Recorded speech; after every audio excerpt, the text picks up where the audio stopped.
What sold? Day 112. The first sale of the day is this proper cloth dress shirt in a men's large.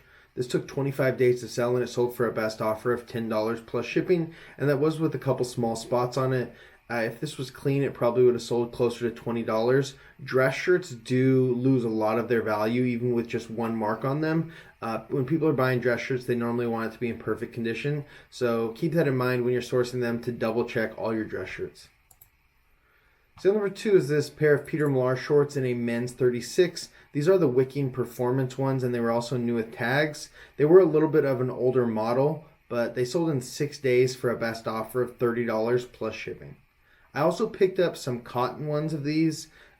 Similar, they're Peter Millar shorts. They were also new with tags, but they were cotton. None of those have sold yet, and I expected this to be better selling than those. And keep an eye out for some videos. Hopefully we sell some of those soon. So number 3 is this Rain Spooner Hawaiian shirt in a men's large. This one was a Chinese New Year one for the year of the rabbit. It sold in 2 days for a best offer of $40 plus shipping. Almost any of the ones that have Asian inspired graphics on them sell really well, usually in about the $40 range. So keep your eye out for those on the Rain Spooners. Here's another Rain Spooner Hawaiian shirt in a men's large. This one sold in 2 days for a best offer of $30 plus shipping.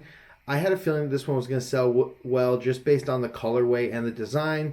I can't exactly put a specific point on it or a specific thing that I thought was going to make this sell well. But after dealing with so many Rain Spooners, buying and selling hundreds and hundreds of them, I actually just kind of get an eye for what I think is going to do well, usually what is out of the ordinary and something that I don't see a lot. And this specific mashup of both colorway and graphics I thought was a little bit unique, and it did sell well. Any Rain Spooner that sells for 30 plus is usually a pretty decent sell as long as it sells quickly.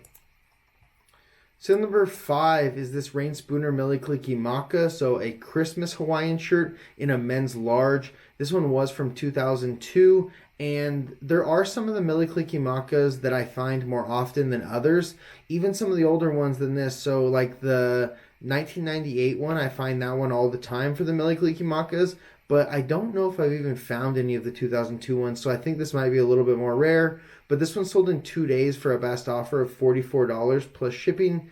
These sales are from December 21st, so this probably didn't even make it there by Christmas, but hopefully it did. They haven't asked to return it, so I'm happy with this sale. So number 6 is a Lacoste sweater in a men's size 6, and this one was a V-neck, just plain cotton with the alligator logo, and it did have a mark on the cuff, or on the sleeve near the cuff. This one took 32 days to sell, and it sold for a best offer of $15 plus shipping. If this didn't have any flaw, I would expect it to sell in the $20 to $25 range, but since it did have the flaw, I'm happy to accept the $15 offer and move on to the next item.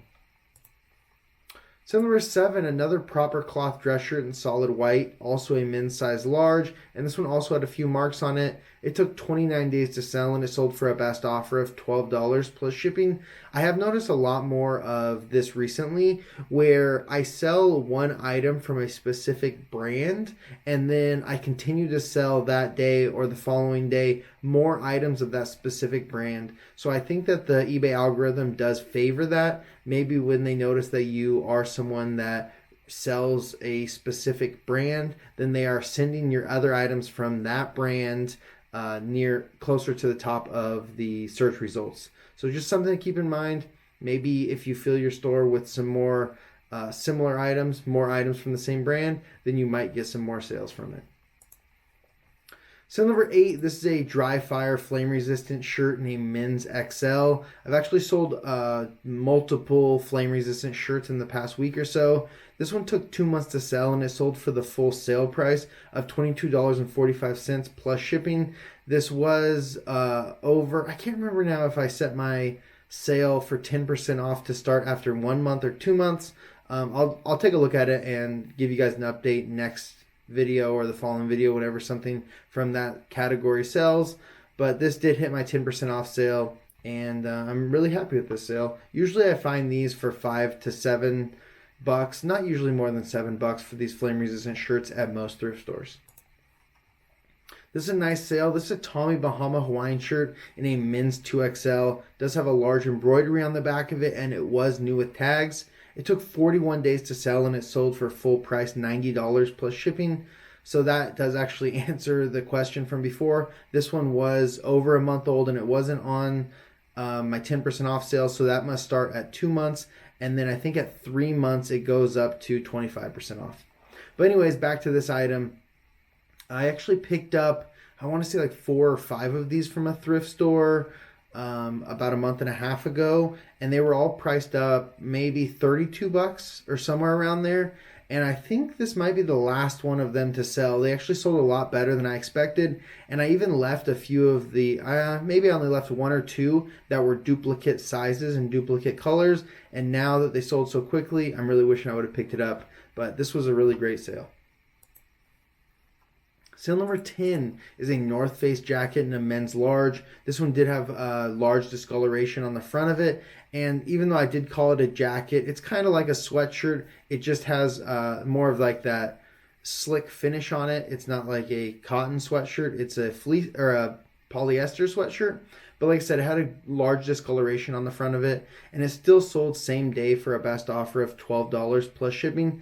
This did come from I bought a bunch of North Face jackets and sweatshirts from one of my vendors at the flea market. I wasn't really super excited to buy them, but I let him know that if he wanted to let go of this large rack that he had with about 45 of them, then I would be willing to buy them, but I would need them at a great price.